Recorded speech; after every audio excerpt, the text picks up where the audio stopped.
He's the youngest person to ever be elected mayor of the state of Ohio, but that's not the only thing getting him attention this morning. We'll talk to Mayor David Bentkowski about his new book and his Nashville connections when Tennessee Mornings continues. Looking forward to that story.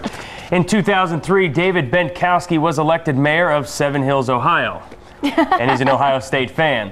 And goes in the history book as the youngest mayor ever elected in the state of Ohio. And now he's got a book. His book, Power of the Proclamation, chronicles his over 100 celebrity encounters over his time in office.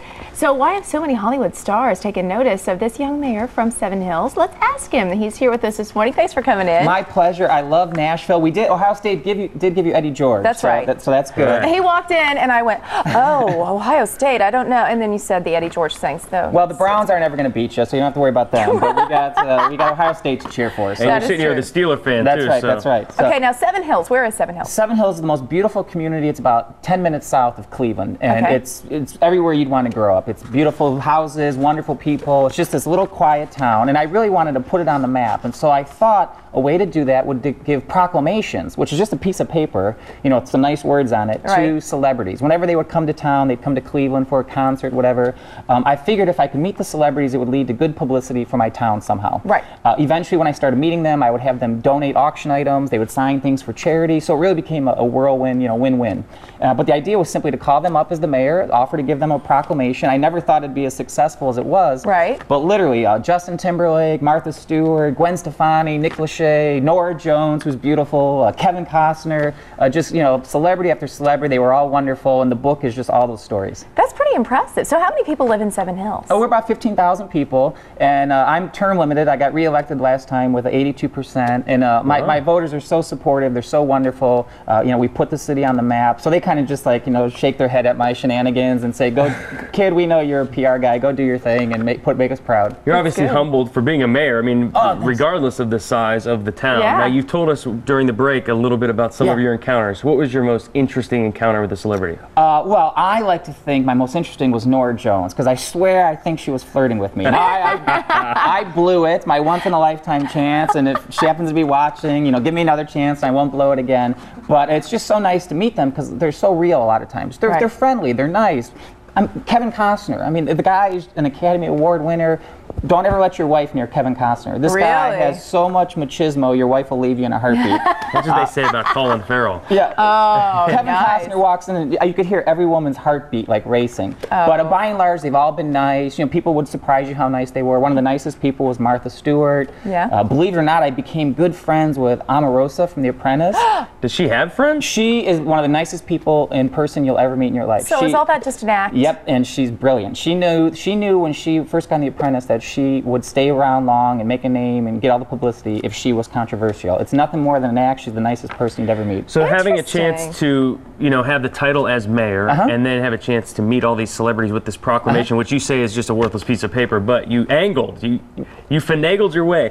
Have you had a chance or had a need to go back and follow up or use those connections you've made with celebrities? Absolutely. That's brilliant. And Steve, what a sharp guy you are. You're absolutely right. The key is to take to the next level. We've befriended them. As I mentioned before, a lot of them have donated auction items. Some of the smaller regional bands have actually come and played some of our summer festivals for cheap. And one of the things I want to do is we're trying to convince them. We've come close. We almost came close with George Clinton and the Parliament Funkadelic and Sugar Ray. We almost got them to come rent our facility. A lot of people don't realize life on the road is terrible. And you know, Justin Timberlake's not swimming at the Holiday Inn. Right. And you know, the girls would, you know, tear the place down. So they could use, like, we have a gorgeous rec center and swimming pool and water slides and all that. So we've offered to them, hey, come rent our building. We'll shut it down just for you. And you know, what's 10 grand to Justin Timberlake to come, you know, rent our facility. So we're trying to, you know, parlay it and run with it as many different ways as we can, put the city on the map. Very smart. So you've got term limits. What's going to be next for you? I mean, you've got 2 more years in office. I'll tell you what, I certainly love Nashville. It is absolutely gorgeous down here. I have a strong connection to Nashville. I don't know if anybody watching might remember this, but in 1940, my great uncle, Johnny Mahalik, played for the Nashville Volunteers.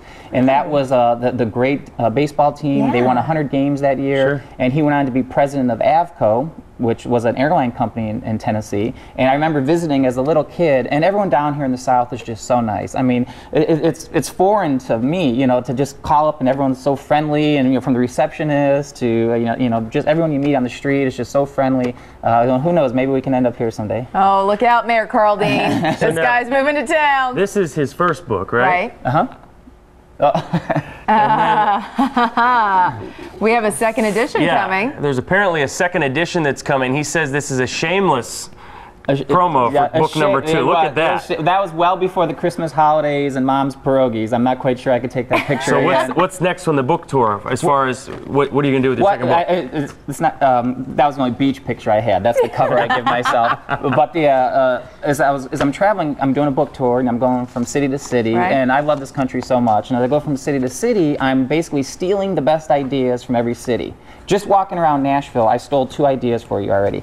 You guys have the bird chirps at the crosswalks, and then you have utility boxes that have Christmas music coming out. Oh, yeah. And so as I go from city to city, I'm just stealing the best ideas. I'm going to put them in a book called From Sea to Shining Sea, all the best ideas from local government, and put it in a book so all cities can steal it. I love that. That's fantastic. Congratulations on your success. Thanks for coming. My pleasure, and everyone can get the book at poweroftheproclamation.com. There it is, everybody. Thanks for coming in, Mayor. My pleasure. Go Buckeyes. Oh, man. All right. 7:37 still to come right here on Fox 17's Tennessee Mornings.